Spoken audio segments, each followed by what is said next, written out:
তোর বাবা কাল রাত থেকে বাড়ি ফেরেনি, যা তো দেখ উনি কোথায় আছেন। বাবা এখনো বাড়ি এলো না? আমি এখনই গিয়ে বাবাকে খুঁজে নিয়ে আসছি। বাবা তো রাতে কখনো বাইরে থাকে না। বাবারেই আমার কেউ তুলে নিয়ে গেল না তো। আরে হাল্ক ভাই, বল্লু ভাই তোর বাবাকে তুলে নিয়ে গেছে, কারণ তোর বাবা ওনার টাকা শোধ করতে পারেনি। বল্লুর এত বড় সাহস! কি রে বল্লু, আমার বাবাকে কেন বেঁধে রেখেছিস? তোর বাবা আমার 10 লক্ষ টাকা ধার নিয়েছিল, সেটা শোধ না করা পর্যন্ত আমি ওকে ছাড়বো না।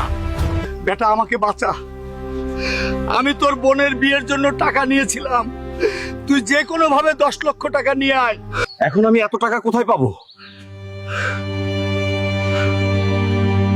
যাই পঙ্কজ ভাইয়ের কাছে গিয়ে দেখি। পঙ্কজ ভাই, আমাকে 10 লক্ষ টাকা ধার দিন, বাবার প্রাণ বাঁচাতে হবে। আমাকে মাফ করে দে হাল্ক, আমার কাছে এত টাকা নেই রে ভাই। বিপদে পড়লে মানুষ চেনা যায়, তখন কাছের লোকেরাও টাকা ধার দিতে চায় না। শোনো শোনো গ্রামবাসী, পাশের গ্রামে কুস্তি প্রতিযোগিতা হচ্ছে, যে জিতবে সে পাবে পুরো 10 লক্ষ টাকা পুরস্কার।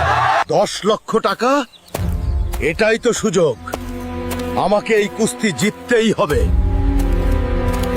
কে আছে এমন বীর যে এই টাকলা পালোয়ানকে হারাতে পারবে? থামো, আমি লড়বো ওর সাথে।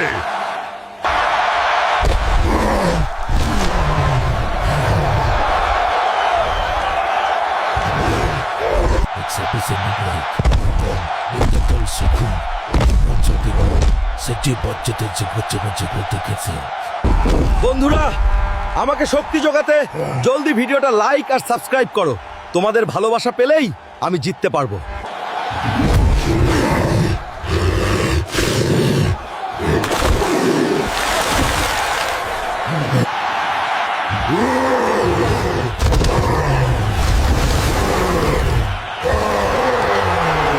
হাল্ক তার সমস্ত শক্তি দিয়ে টাকলা পালোয়ানকে হারিয়ে দিল। হাল্ক জিতে গেল 10,000 টাকা। এই নে তোর 10 লক্ষ টাকা বললো। আর কোনোদিন যদি আমার বাবার দিকে চোখ তুলে তাকাস, তবে তোর খবর আছে।